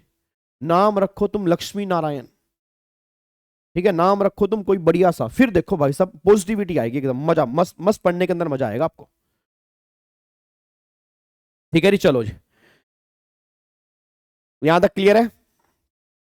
पक्का पक्का, कोई दिक्कत वाली बात तो नहीं है? चलो जी, तो अब यहाँ पे ये बात क्लियर हो गई कि प्रीवियस ईयर की इनकम असेसमेंट ईयर में टैक्सेबल होगी, बट इन 5 केस में प्रीवियस ईयर की इनकम जो होगी वो प्रीवियस ईयर में टैक्सेबल होगी, बस ये पर ध्यान दो। यहां तक डन है जी। चलो अब एक बार फटाफट से आओ जी, अगला पॉइंट क्या निकल के आ रहा है? पर्सन की डेफिनेशन। हेलो भाई साहब, ओए ओए ओए ओए, हप, इधर। पर्सन क्लियर है ना? Person, individual, HEF, company, firm, AOP, local authority, AJP, सब लोग याद आ रहे हैं ना? तो ये 231 पर्सन की डेफिनेशन। अब यहां पर सबसे मेन पॉइंट आ गया, अब यहां पे आ जाओ जी। अब भाई साहब बिल्कुल शांत हो जाओ जी। अब सुनो ध्यान से, मैं कहना क्या चाह रहा हूं, सुनो ध्यान से। अब देखो यहां पे क्या लिखा है, रेट्स ऑफ टैक्स, सरचार्ज और सेस। अब बहुत ध्यान सुना, मैं कहना क्या चाह रहा हूं सर, मैं दोबारा बोल रहा हूं, आप गलती करोगे। पहले मुझे ये बताओ, रेट ऑफ टैक्स, सरचार्ज और सेस, इसका सीक्वेंस क्या है? क्या ये सीक्वेंस सही है या सीक्वेंस सही नहीं है? बताना एक बार मेरे को। यस सौरभ, इन 5 केस में प्रीवियस ईयर की इनकम पर प्रीवियस ईयर में ही टैक्स पे करना है, उसका टैक्स हमें असेसमेंट में पे नहीं करना, बस ये पर ध्यान दो जी। मेरे को सारे बच्चे बताओ इसका सीक्वेंस क्या है जी? क्या ये सीक्वेंस सही है? बताओगे मुझे? Rate of tax, surcharge and cess, क्या ये सीक्वेंस सही दिया हुआ है? मेरे को लग रहा है सीक्वेंस सही नहीं है ये। सीक्वेंस बताओ मुझे, सीक्वेंस क्या सही है? हेलो भाई साहब, क्या क्या सीक्वेंस सही है? यस या नो? मेरे कोडिंग गलत है, मेरे कोडिंग तो गलत है जी। मेरे कोडिंग सीक्वेंस बनेगा सरचार्ज, सेस और फिर टैक्स। ये बने, ओ सो मेरे कोडिंग सीक्वेंस बनेगा सेस, सरचार्ज और टैक्स। ओहो हो, नहीं नहीं नहीं, क्या बनेगा? मेरे कोडिंग सीक्वेंस बनेगा सेस, टैक्स और सरचार्ज। बच्चा कह रहे लॉरेंस बिश्नोई हो गया, आपका दिमाग फिर गया क्या रात को? कैसी बातें करो सर? कहा सर आप हमें टैक्स पढ़ाने के लिए आए हो, क्या करने के लिए आए हो? सर सबसे पहले टैक्स निकलता है, उसमें फिर सरचार्ज की बातें आती हैं, और फिर कहीं जाकर सेस की बातें आती हैं। तो ये बिल्कुल सही सीक्वेंस है, पहले निकलेगा टैक्स, फिर आएगा सरचार्ज, फिर आएगा सेस, बस ये पर ध्यान दो। क्या आपको मेरी बात समझ में आ रही है जी? क्या आपको मेरी बात समझ में आ रही है? तो सिंपल सी बात ये निकल के आ रही है कि पहले आपका टैक्स आएगा, फिर आपका सरचार्ज आएगा और फिर आपका सेस आएगा, बस ये पर ध्यान दो। यहां तक लोग कर सकता हूं जी। अब एक बात मेरे को सोच के बताओ, बहुत ध्यान से पढ़ना। यहां पे ना मेरे को ना कुछ गलती लग रही है कि आईसीएआई से कुछ गलती हो गई है, क्योंकि देखो गलती इंसानों से होती है, आईसीआई भी एक तरह का इंसान ही है। तो आप मुझे बताना इससे क्या गलती हो गई है, आपको मैं थोड़ा जूम करके दिखाता हूं, और सारे बच्चे बताएंगे यहां पर लिखने में क्या गलती हुई है जी। क्या कह रहे हैं देखो, कह रहे हैं income tax is to be charge on every person at the rates prescribe for the annual finance act और द इनकम टैक्स एक्ट 1961 और बोथ। समझ नहीं आ रहा क्या कह रहे हैं, बताओ इसमें गलती क्या है? रोशनी, इस पर रोशनी डालो, इसमें गलती क्या है? वो कह रहे हैं income tax is to be charge on every person at the rates prescribe for by annual finance act और द इनकम टैक्स एक्ट और बोथ। बताओ कहना क्या चाह रहा है?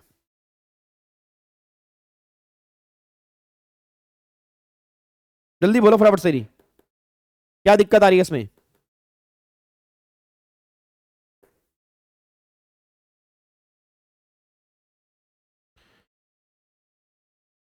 जल्दी बोलो फटाफट से यार, क्या क्या क्या क्या प्रॉब्लम आ रही है? बच्चा कह रहा है एवरी पर्सन गलत है, असेसी आएगा। हाँ जी, एवरी पर्सन नहीं आएगा। एक बच्चा कह रहा है टैक्सेबल पर्सन, एक बच्चा कह रहा है एवरी असेसी।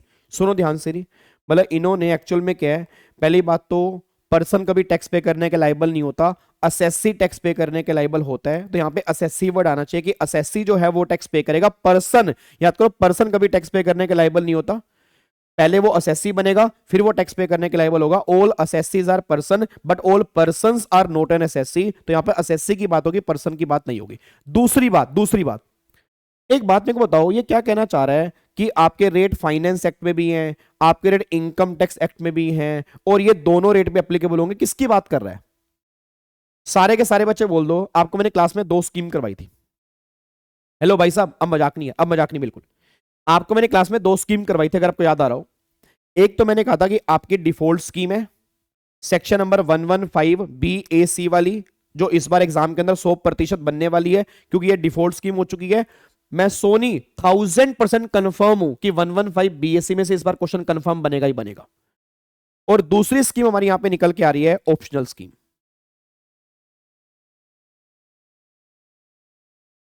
कोई दिक्कत वाली बात तो नहीं है? एक तो हमारी डिफॉल्ट है 115 BAC, और दूसरी निकल के आ रही है ऑप्शनल स्कीम। अब मेरा पूरी क्लास का क्वेश्चन है, अब जो ये हमारी डिफॉल्ट स्कीम है सेक्शन नंबर 115 BAC, तो ये स्कीम हमारी फाइनेंस एक्ट में दी हुई है या इनकम टैक्स एक्ट में दी हुई है? बताओ सारे बच्चे, पहले मेरे को ये बताओ, क्या ये वाली स्कीम हमारी फाइनेंस एक्ट में है या इनकम टैक्स एक्ट में है?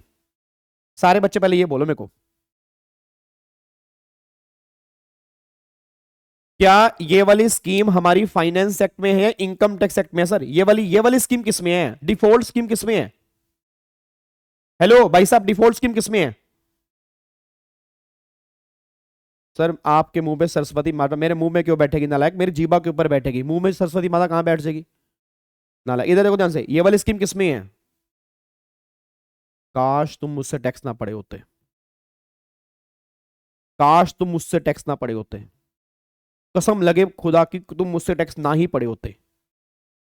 अरे नालायक को, सेक्शन 115 BAC है, सेक्शन नालायक को इनकम टैक्स एक्ट में होते हैं।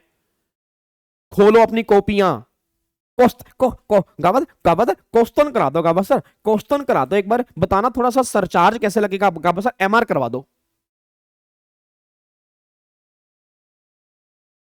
सेक्शन नंबर मैं क्लियरली कह रहा हूं, section number 115 BAC, section number 115 BAC, section नालायको सेक्शन जो होते हैं वो इनकम टैक्स एक्ट में होते हैं। ये वाली स्कीम आपकी इनकम टैक्स एक्ट में है, और जो आपकी ऑप्शनल स्कीम है, ओल्ड स्कीम है, पुरानी स्कीम है, नॉर्मल स्कीम है, वो स्कीम आपकी फाइनेंस एक्ट में है नालायको।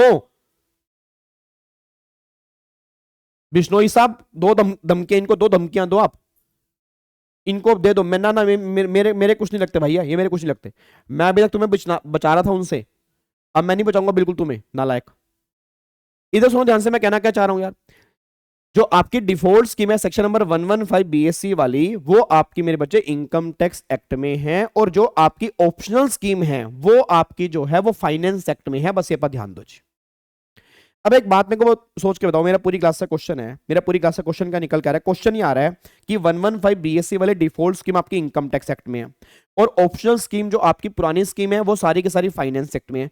एक बात मेरे को बताओ, क्या कुछ टैक्स रेट और भी है इन दोनों के अलावा? बताना एक बार, क्या कुछ टैक्स रेट इन दोनों के अलावा और भी हैं? बताओ जल्दी बोलो,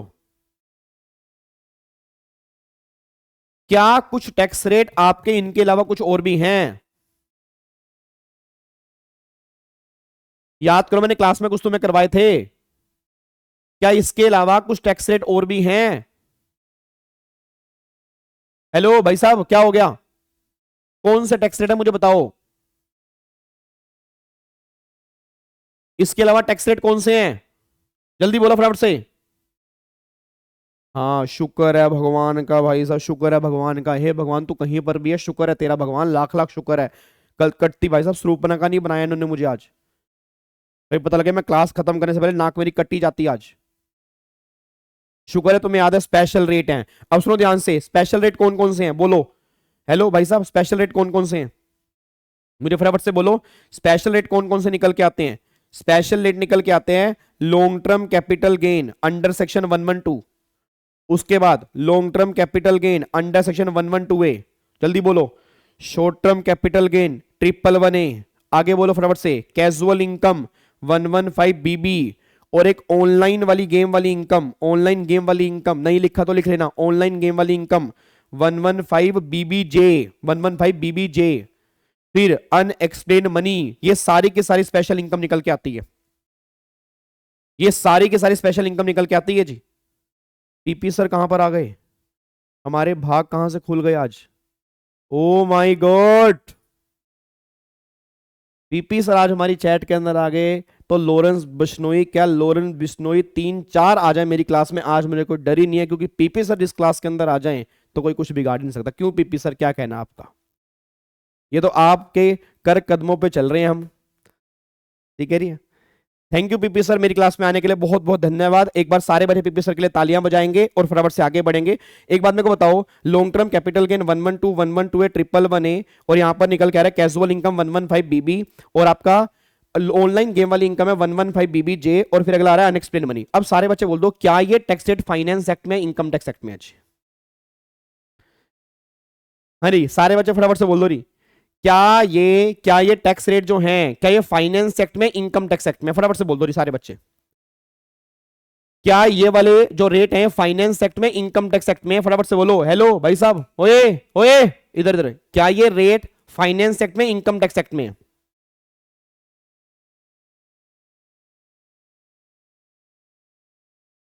फटाफट से बताओ यार, ये किस में है? फाइनेंस एक्ट में है क्या, इनकम टैक्स एक्ट में है? इनकम टैक्स एक्ट में है।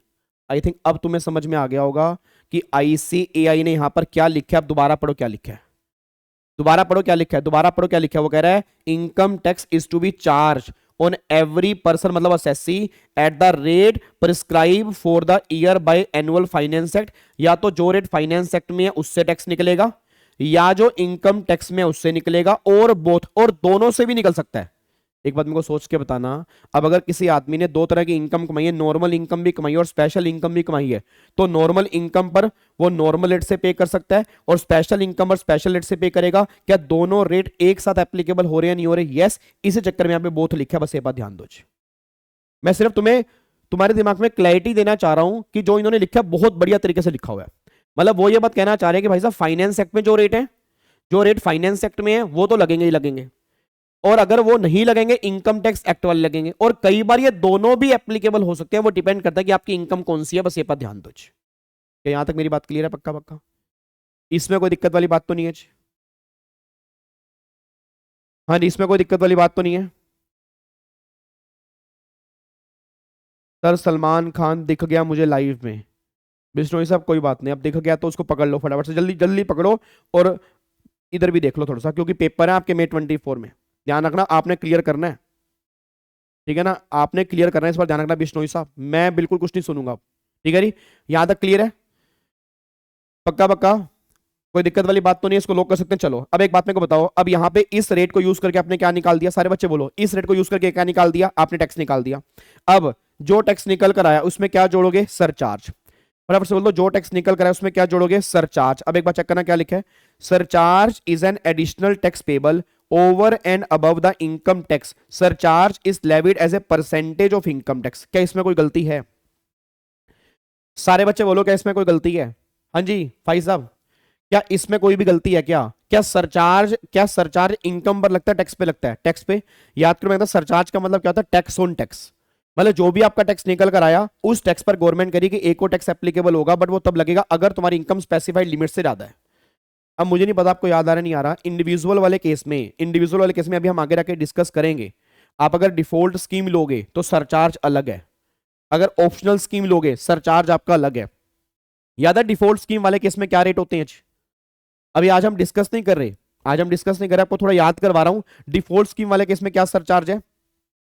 या तो 10%, या 15%, और या 25%। 37% वाला रेट डिफॉल्ट स्कीम वाले केस में एप्लीकेबल नहीं होता, ठीक है ना? मतलब यहां पे अमेंडमेंट आ चुकी है। अगर किसी बच्चे ने नवंबर में एग्जाम दिए थे तो शायद उसने कुछ और भी यहां पे पढ़ा होगा, बट अब यहां पे अमेंडमेंट आ चुकी है। मतलब पहले क्या था, पहले डिफॉल्ट स्कीम में 37% का रेट भी एप्लीकेबल होता था, अब 10% है, 15 है, 25 है। 25% के बाद कोई भी सरचार्ज एप्लीकेबल नहीं है डिफॉल्ट स्कीम के अंदर। और फिर अगर आपने ऑप्शनल स्कीम ली है, अगर ऑप्शनल स्कीम ली है तो 10, 15, 25 और 37 वहां पे 4 रेट है। मतलब ऑप्शनल स्कीम में, पुरानी स्कीम में, नॉर्मल स्कीम में 4 रेट है, 10% है, 15% है, 25, 37। बट डिफॉल्ट स्कीम में 3 रेट है, 10%, 15%, 25, 37% वाला रेट आपका डिफॉल्ट स्कीम में एप्लीकेबल नहीं होता। बस ये पर ध्यान दो जी। आपको बात समझ में आ रही है जी? ठीक है। अब उसके बाद यहाँ पे सरचार्ज आ गया, और फिर यहाँ पे गवर्नमेंट ने बोला अब अगर आप टैक्स में सरचार्ज जोड़ दोगे तो फिर क्या लगाओगे, हेल्थ एजुकेशन सेस 4% लगेगा on the amount of income tax plus में सरचार्ज इफ एनी, और अगर कोई रिबेट विबेट है वो माइनस कर देना, और रिबेट माइनस करने के बाद फिर जो फाइनल टैक्स आएगा उस पर 4% सेस एप्लीकेबल कर देना। बस ये बात ध्यान दो रही। तो एक तरह का फॉर्मेट उन्होंने बता दिया, मतलब एक तरह का ना इस डायग्राम से ये बता दिया कि तुम्हारा फॉर्मेट क्या होगा। तो पहले टैक्स निकालोगे, फिर सरचार्ज या एमआर की बातें करोगे, फिर अगर कोई रिबेट है तो रिबेट माइनस करोगे, फिर जो फाइनल टैक्स आएगा उसमें 4% सेस जोड़ोगे, इसके बेस पर आंसर निकालोगे। ये सारी बातें इन्होंने यहां पे बताई हैं। कोई दिक्कत वाली बात तो नहीं है? पक्का पक्का। अब एक बार यहां पे आ जाओ जी, अब एक बार यहां पे आ जाओ, इधर देखो ध्यान से रही। अब एक बार फटाफट से ना टैक्स रेट देखते हैं कि टैक्स रेट यहां पे कौन कौन से एप्लीकेबल है। अब यहां से हमारा मेन स्टार्ट हो रहा है, इसको लिख देते हैं मोस्ट मोस्ट मोस्ट इंपॉर्टेंट। लोरी अब एक बार फटाफट से यहाँ पे चेक करो सारे के सारे बच्चे जी। अब यहाँ पे चेक करना, यहाँ पे क्या लिखा हुआ है, देखो यहाँ पे क्या लिखा है जी। पहले बात इनकम टैक्स रेट, ध्यान से पढ़ना जी। किसकी बात हो रही है? इंडिविजुअल, एचईएफ, एओपी, बीओआई, सारे बच्चे। इंडिविजुअल, एचएफ, एओपी, बीओआई और AJP can pay tax at concessional rates. मैं दोबारा बोलूंगा, at concessional rates, at concessional rate. अब कंसेशनल रेट किस में लगेंगे जी? वो कह रहे कंसेशनल रेट किस में लगेंगे? कंसेशनल रेट अंडर, यानी under the default tax regime under section 115 BSc.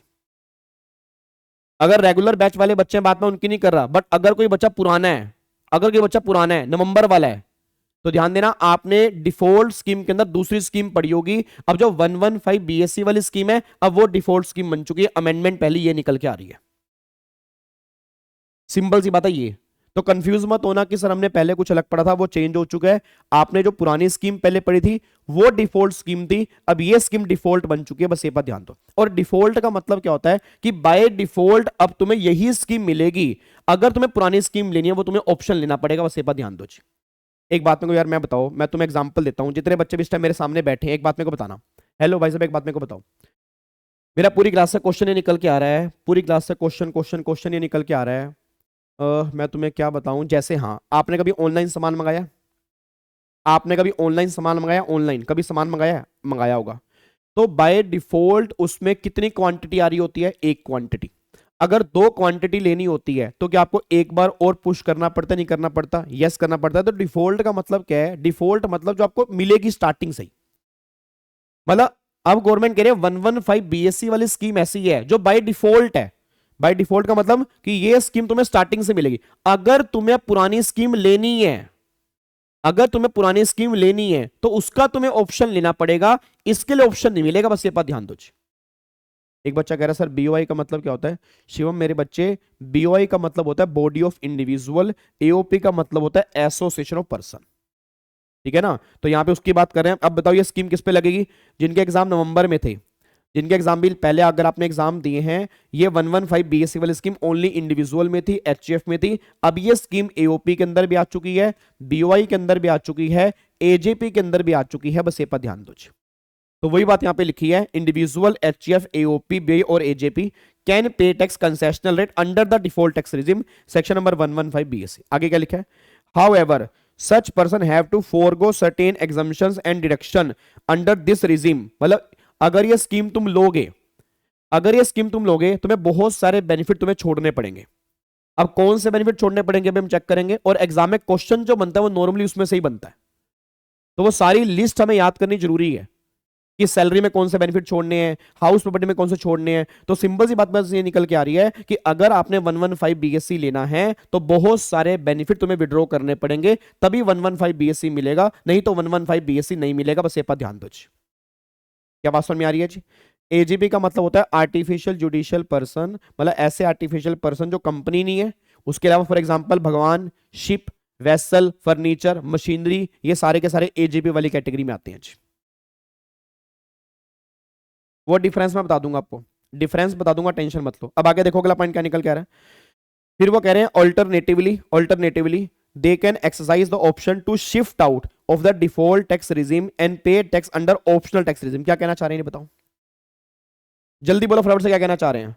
Hello भाई साहब, इसको देख के बताओ क्या कहना चाह रहे हैं कि अगर आपने 115 बीएससी नहीं लेनी तो 115 बीएससी से शिफ्ट आउट करके तुम ऑप्शनल स्कीम भी ऑप्ट कर सकते हो, बस ये पर ध्यान दो। फिर उसने बोला as per regular provision of the act at the tax rate prescribe by annual finance act of that year. मतलब इसके रेट कहां पर होंगे, फाइनेंस एक्ट में होंगे, उसके रेट कहां पर होंगे, इनकम टैक्स एक्ट में होंगे, बस ये पर ध्यान दो। ठीक है जी। अब मैं आपको यहां पे दिखाना चाह रहा हूं जी। अब देखो दोनों के रेट क्या हैं, इंडिविजुअल एचएफ एओपी बीआई और एजेपी। अब देखो यहां पर क्या रेट है, आज वाली क्लास में हम ये डिस्कस करेंगे बस। ठीक है जी, आज वाली क्लास के अंदर बस हम ये डिस्कस करेंगे। कल वाली क्लास मोस्ट इंपॉर्टेंट होने वाली है, क्योंकि कल वाली क्लास में सरचार्ज वाला कॉन्सेप्ट, एमआर वाला कॉन्सेप्ट, स्पेशल इनकम, फिर नॉर्मल इनकम, स्पेशल इनकम अगर मिक्स होके बनेगी तो क्वेश्चन प्रैक्टिकल कैसे बनेंगे, तो कल वाली क्लास बहुत इंपॉर्टेंट है। मैं दोबारा बोल दूं, टाइमिंग क्या कल वाली क्लास की, 2:30 बजे, दोपहर को 2:30 बजे इसी चैनल पे लाइव आपकी होगी, तो सबने 2:30 बजे पहुंच जाना है, बस ये पर ध्यान दो। ठीक है ना। उसके बाद फिर डेली हमारी 9 बजे क्लास होगी, बट कल की टाइमिंग जो होगी वो 2:30 बजे होगी, बस ये पर ध्यान दो। ठीक है जी। अब एक बार यहां पे चेक करना, अब सारे के सारे बच्चों की आंखें खुल जाएंगी। अब सारे के सारे बच्चों की आंखें खुल जाएंगी जिन्होंने पुराना लॉ पढ़ा हुआ है। जो नवंबर वाले बच्चे हैं बहुत ध्यान से देखना यहां पे। अब चेक करो यहां पे 115 बीएससी, सेक्शन नंबर 115 बीएससी में क्या रेट है जी। अब गवर्नमेंट कह रही 3 लाख रुपए तक की इनकम नील है। सर यहाँ तो वो 2.5 लाख की लिमिट नहीं थी, वो 2.5 लाख से 5 लाख, 5 लाख से 7.5, 7.5 से 10, 10 से 12.5, 12.5 से 15 और 15 से अपना 15 से ऊपर वो लिमिट अब खत्म हो चुकी है। वो नवंबर तक आपने पढ़ी होगी, अब वो लिमिट एप्लीकेबल नहीं है, बस ये पर ध्यान दो। तो मतलब गवर्नमेंट ये बात कहना चाह रही है 3 लाख तक नील, अगर इनकम 3 लाख से ऊपर है 6 लाख तक 5%, अगर इनकम 6 लाख से ऊपर है 9 लाख तक आपका 10%, अगर इनकम 9 लाख से ऊपर है 12 लाख तक है तो 15%, अगर इनकम 12 से ऊपर है 15 लाख तक है तो 20%, और अगर इनकम 15 से ऊपर है उस केस में 30% टैक्स होगा, बस ये पर ध्यान दो। तो ये आपके नए रेट एप्लीकेबल हैं। सारे के सारे पुराने बच्चे जो ने पुराना लॉ पढ़ा है यहां पे कान खोल के देख ले, अब ये अमेंडमेंट आ चुकी है, बस ये बात ध्यान दो। गलती से पुराने रेट मत लगा देना, वो खत्म हो चुके हैं।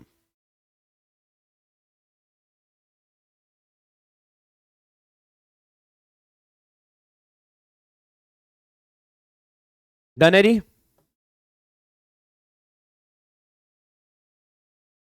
रोशनी सर भूल गए थे, हमने हमने याद क्या करा दिया, क्या याद दिला दिया आज। ठीक है जी। तो यहां पे एक बार चेक करो, यहां पे क्या रेट है नहीं, 5, 10, 15, 20 और 25 वाला कोई रेट नहीं है। रेट यहां पे 30% एप्लीकेबल होगा, बस ये पर ध्यान दो। अब अगर मैं बात करता हूं सीनियर सिटीजन के लिए, फिर क्या रहेगी। अरे मेरे बच्चे, भाई साहब सुनो, ओए ओए हेलो इधर। एज क्या है, 30 साल। एज क्या है, एज बताओ, एज क्या है, एज तुम्हारी 20 साल, ये रेट है। 30 ये रेट है। पापा की 45 यही रेट है। दादू की कितनी है, 65 यही रेट है। परदादी भी है 90 साल की, यही रेट है। 100 साल के यही रेट है, भाई साहब यही रेट है। अगर आप इंडिविजुअल हो, किसी भी कैटेगरी की हो, रेजिडेंट हो, नॉन रेजिडेंट हो, कोई भी हो, हर केस में यही रेट एप्लीकेबल होंगे। इस केस में सीनियर सिटीजन या सुपर सीनियर सिटीजन कोई कैटेगरी नहीं होती। इट मींस अगर आप 115 बीएससी में कवर हो चुके हो तो हर कैटेगरी में सेम रेट एप्लीकेबल होगा, बस ये पर ध्यान दो। क्या बात समझ में आ रही है? ठीक है जी, कोई दिक्कत वाली बात तो नहीं है। तो सिंपल सी बात है, 5, 10, 15, 20, 20 के बाद सीधा 30। सारे बोलो, 5, 10, 15, 20, 20 के बाद सीधा 30, 5, 10, 15, 20, 20 के बाद सीधा 30। ये बात ध्यान देना। तो 3, 3 से 6, 6 से 9, 9 से 12, 12 से 15, 15 से ऊपर, बस ये बात ध्यान दो। क्या मेरी बात समझ में आ रही है? अब अगले पॉइंट पर आओ जी। अगला पॉइंट, अगर आपने ऑप्शनल स्कीम ली है तो 2.5 लाख तक तो नील, वही पुराना रेट है। 2.5 लाख से लेके 5 लाख तक 5%, 5 लाख से लेके 10 लाख तक 20%, और फिर अगर 10 लाख से ऊपर इनकम है 30% है। फिर गवर्नमेंट ने कहा अगर तुम्हारी एज 60 साल या उससे ऊपर की है तो लिमिट तुम्हें मिलेगी 3 लाख की, अगर एज 80 या उससे ऊपर की है तो लिमिट तुम्हें मिलेगी 5 लाख की। रेट तुम्हारे वही सेम एप्लीकेबल हो जाएंगे ऊपर वाले, बस ये पर ध्यान दो। ठीक है, बट ये एप्लीकेबल कब होंगे? अगर आप इंडिया के रेजिडेंट हो। अगर आप नॉन रेजिडेंट हो ना, तो नॉन रेजिडेंट के हर केस में 2.5 लाख की लिमिट है, बस ये पर ध्यान दो। मतलब अगर आप रेजिडेंट हो तब ये 3 और 5 लाख की लिमिट एप्लीकेबल होगी, नहीं तो एनआर के तो हर केस में 2.5 लाख रुपए की लिमिट एप्लीकेबल है, अगर आपने ऑप्शनल स्कीम ली है, बस ये पर ध्यान दो। क्या मेरी बात समझ में आ रही है जी? क्या आपको यहां पर मेरी बात समझ में आ रही है? पक्का पक्का, कोई यहां पे दिक्कत वाली बात तो नहीं है? क्या मैं इसको लॉक कर सकता हूं जी? क्या मैं इसको यहां पे लॉक कर सकता हूं? Yes, as category only for the optional scheme. मैं दोबारा बोलूंगा, as category only for the optional scheme. As category only for the optional scheme sir, ठीक है ना? डिफॉल्ट स्कीम में कोई एज कैटेगरी नहीं है। डिफॉल्ट स्कीम वाले केस में गवर्नमेंट साफ साफ कहना चाह रही है, भाई साहब अगर तुमने डिफॉल्ट स्कीम ली है तो तुम्हारे यही रेट एप्लीकेबल होंगे। तुम इंडिविजुअल की कोई भी कैटेगरी में कवर हो, ये नए रेट अब एप्लीकेबल हो जाएंगे। इसके बेस पे टैक्स निकालना है, बस ये पर ध्यान दो। क्या आपको बात समझ में आ रही है? आप देख रहे हो समरी, देख रहे हो समरी नोट्स कितने अच्छे लग रहे हैं? मतलब मेरे को तो बहुत बढ़िया लग रहे हैं भाई। मतलब अगर मान लो एग्जाम से पहले रिवीजन करनी हो, कितनी बढ़िया तरीके से डिफरेंस सामने दे रखे हैं कि ये आपकी 115 बीएससी है और ये ऑप्शनल स्कीम है, कितनी बढ़िया तरीके से दे रखे हैं। डन है जी। अच्छा, अब थोड़ा सा आगे बढ़ते हैं। अब एक बार ये बताओ, ये बताओ इस नोट का मतलब क्या है? मेरे को बताओ इस नोट का मतलब क्या है? ये नोट मुझे समझ में नहीं आ रहा, जो बता देगा ना मजा आ जाएगा। इस नोट का मतलब क्या है? यहां पे ना एक नोट लिखा है, ये नोट दोनों के साथ है।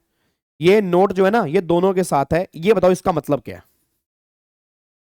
Companies come under AOP BOE. कैसी बात कर रहे हो शशि मेरे बच्चे? कंपनी तो अलग है।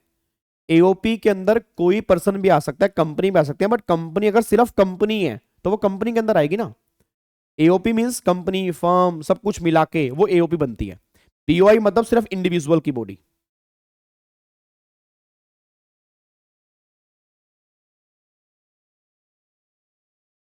बताओ जी, इसका मतलब क्या निकल के आ रहा है? वो कह रहे हैं income cover under chapter 12 would be subject to tax at the rate mention in the section specified in the set chapter. पता क्या कह रहे हैं? पता क्या कह रहे हैं? सर क्लासेस 2 घंटे की रखा करो, पता ही नहीं लगता 1 घंटे का। आगे रख के रख लेंगे। एक्चुअली मेरी पूरा दिन क्लास हो रही है। मैं सुबह 7 बजे घर से निकलता हूँ और 7:30 बजे शाम को घर घुसता हूँ। मतलब मेरी 11 घंटे की तो मेरी क्लासेस ही चल रही हैं, ठीक है। बट मेरे को ये है कि मेरे को आपकी क्लास मिस नहीं करनी, तो चाहे अभी मैं 1-1 घंटा दे दूं, कुछ तो 1 घंटे में होगा ना होने से बढ़िया कुछ तो होगा ही। ना होने से बढ़िया फिर धीरे धीरे जब मेरी क्लासेस, मेरे बैच खत्म होने स्टार्ट हो जाएंगे तो टाइमिंग आपकी इंक्रीज कर दूंगा जी, ठीक है जी। अब इसका मतलब पता है, इसका क्या कहना, इसका मतलब पता क्या कहना चाह रहे हैं? चैप्टर 12 में क्या है? चैप्टर 12 में आपके स्पेशल टैक्स रेट हैं। Long term capital gain, long term capital gain 112 है, शॉर्ट टर्म गेन 111 है। याद है कुछ आपको? तो वो कह रहे हैं कि अगर तुम्हारी इनकम चैप्टर 12 में कवर है, मतलब स्पेशल इनकम है, तो स्पेशल इनकम पर स्पेशल रेट एप्लीकेबल होंगे, उस इनकम पर नॉर्मल रेट एप्लीकेबल नहीं होंगे। वो ये बात कहना चाह रहे हैं। नहीं नहीं नहीं नहीं, 115 BSc not applicable for company. Chapter 12 किसका है? चैप्टर 12 किसकी बात कर रहा है? चैप्टर 12 बात कर रहा है स्पेशल इनकम की। मतलब वो ये बात कहना चाह रहे हैं कि भाई साहब अगर तुम्हारी इनकम स्पेशल इनकम है, अगर तुम्हारी इनकम स्पेशल इनकम है, तो स्पेशल इनकम और स्पेशल रेट ही एप्लीकेबल करना, उस पर नॉर्मल रेट मत लगाना। ये यहां पे कहना चाह रहा है, बस ये पर ध्यान दो जी। क्या बात समझ में आ रही है जी? क्या आपको मेरी बात समझ में आ रही है? पक्का पक्का जी। चलो जी, तो अब यहाँ पे एक बार आ जाओ, देखो फटाफट से। नहीं, अब यहाँ पे एक बार चेक करना। अब मैं आपको एक होमवर्क दे रहा हूं और कल आते ही मैं तुमसे कुछ क्वेश्चन पूछूंगा। याद है मैंने क्या कहा था कि अगर 115 बीएससी लेनी है तो काफी सारे बेनिफिट तुम्हें छोड़ने पड़ेंगे। याद करो, मैंने कहा था कि अगर तुम्हें 115 बीएससी का ऑप्शन लेना है तो काफी सारे बेनिफिट तुम्हें छोड़ने पड़ेंगे। अगर आपको थोड़ा बहुत याद आ रहा हो तो अगर तुम्हें 115 बीएससी का ऑप्शन लेना है तो काफी सारे बेनिफिट तुम्हें छोड़ने पड़ेंगे। अब वो कौन कौन से बेनिफिट तुम्हें छोड़ने पड़ेंगे, अब मैं तुम्हें दिखा रहा हूं जी। ये वाले देखो जी, ये सारे बेनिफिट, ये सारे के सारे बेनिफिट तुम्हें छोड़ने पड़ेंगे। तो ये आज की क्लास का तुम्हारा होमवर्क है। ये 2 पेज आपने घर से पढ़ के आने, 2.5 पेज आपने घर से पढ़ के आने हैं, ठीक है जी। और फिर कल मैं आते तुमसे पूछूंगा। ये मत सोचना कि मैं तुम्हें पढ़ाऊंगा, नहीं पढ़ाऊंगा, बहुत डिटेल में डिस्कस करेंगे, बट एक बार अपने खुद पढ़ के आने हैं कि कौन कौन से बेनिफिट गवर्नमेंट ने हमसे छीन लिए हैं, कि जो बेनिफिट हमें नहीं मिलेंगे अगर हम 115 बीएससी वाला ऑप्शन लेंगे। बस ये पर ध्यान दो। ठीक है जी। और उसके बाद ये आपका आएगा ये सरचार्ज। आप ऐसा करो, अगर आपको ये चाहिए मैं तुम्हें बताता हूँ कैसे मिलेगा। इधर देखो, एक मिनट रुको, मैं तुम्हें दिखा देता हूँ। अभी तुम्हें ना तुम्हें मैं डाउनलोड ही करवा देता हूँ। गूगल, आपने क्रोम पे जाना है। क्रोम पे क्या लिखना है? ICAI सारांश बुक। क्या लिखोगे? ICAI सारांश बुक। आपको मैं दिखाऊं? ये लो जी, अगर आपको यहाँ पे दिख रहा हो, ये देखो जी, ये रहा ICAI सारांश बुक। आपको दिख रहा है यहाँ पे? हाँ हाँ गौरव, कर सकते हैं। यहाँ पे क्लिक करोगे, अब देखो क्लिक करते ही देखो सारे डायरेक्ट टैक्स इन कंपनी लो। ओ भाई गवासर यार, गवासर यार, क्या बता दिया आज आपने हमें। Company law, financial management, strategic management, accounting standard, Indian accounting standard, auditing, cost management. ठीक है, अब यहाँ पे आप क्लिक करोगे, ये आपको देख लो जी, इसकी हार्ड कॉपी नहीं मिलेगी, वो प्रिंट करवानी पड़ेगी। ये आपके खुल गए डायरेक्ट टैक्स के जी। ठीक है, ये आपके खुल गए डायरेक्ट टैक्स के। उसके बाद अगर आप यहाँ पे जाओगे, आप इस पे क्लिक करोगे, ये आपके खुल गए इन डायरेक्ट टैक्स के। इसमें जीएसटी आपको यहाँ पे दिया होगा, ये आपके आईडीटी के हैं, ये आपके सामने, ये देखो ये आपका आईडीटी का है जी। ठीक है जी, ये आपके सारे यहाँ पे खुल गए हैं। और बस यार कुछ नहीं करना, आपका ICAI सारांश बुक लिख के आप कर दो, ये आपके सारे PDF खुल जाएंगे जी।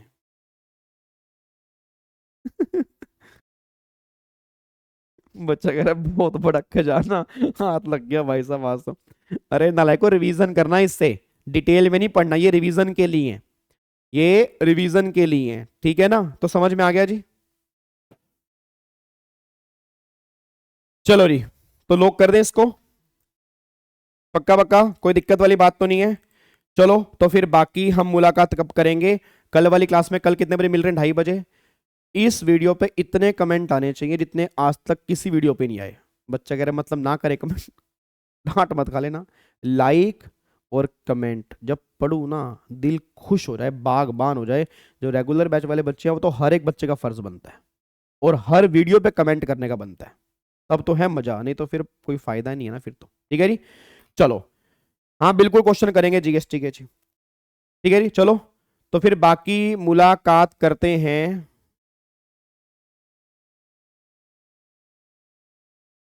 आप अच्छा पढ़ाते हो, कोई सी एकेडमी ज्वाइन कर लो, सुना है अल्टीमेट सीए बहुत अच्छी एकेडमी, एकदम मस्त। ओके सलमान खान साहब, ये मैं वैसे तो अल्टीमेट सीए पर ही बैठा हूँ सलमान खान साहब, बट आपका हुक्म सर आंखों पर सलमान खान साहब।